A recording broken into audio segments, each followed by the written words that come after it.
So David, at this point, I'm picturing people falling into one of two camps. One are the ones that all this makes perfect sense, it feels pretty natural to them, and they're ready to take action. And the other group is going, oh my gosh, how do I get started? How would you recommend that somebody get started in this stress-free productivity? Well, the neat thing about it is these are all behaviors everybody's doing to some extent anyway. So this is nothing new. I mean, a lot of what this has probably done for a lot of people is just remind them, oh, that's why that works. Oh, I do that. Oh, yeah, that's right. So a lot of this is just validation of stuff that people do, only maybe a little more incentive to do it more consistently and more completely.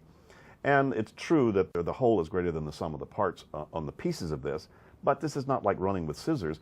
Any little thing you do here is going to help. If you just keep a pad and pen by the bed, you'll sleep better. If you just implement the 2-minute rule, and that's all you get out of listening to you and me, it'll give you an extra 6 months to your life. So any of these practices will improve your condition and give you more space and more room. It's really about being able to create more space and more room to be more present. So they're not hard things to do. And understood that oftentimes people go, whoa, there's just sounds like there's too much to deal with there. And I would just say, just put one foot in front of the other. It's very easy to get started in this.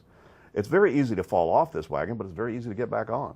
I fall off the wagon regularly, but I just sit down and get stuff back out of my head and decide next actions and park them in the right place, and I'm off and running.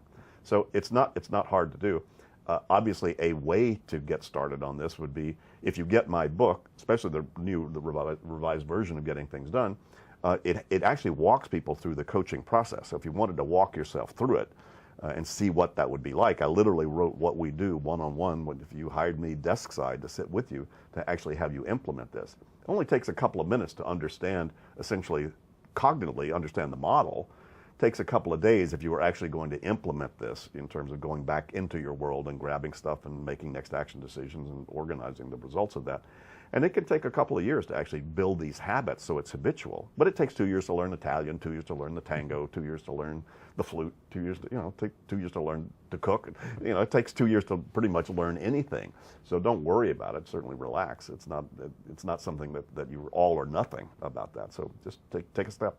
It's interesting you would say 2 years. A friend of mine, Tom Hill, has a book that he's written, and he calls it the 18-month cycle. And he believes that there's a specific 18-month cycle that if you've done something for 18 months, it becomes a habit and you get the desired outcome from it, pretty close to your 2 years. But he says our typical horizon that we consider when we should get the outcome is 6 to 12 months, and that's why most people give up way before the outcome desired outcome has occurred. Well, there's also safety in numbers too. If you can get people around you to do this, so you can kind of hold each other, to it in nice ways. We get people that create buddy systems. Well, hey, let's check in with each other and make sure we're doing sort of a weekly review of our systems and catching up. So any and all of those things can work really well.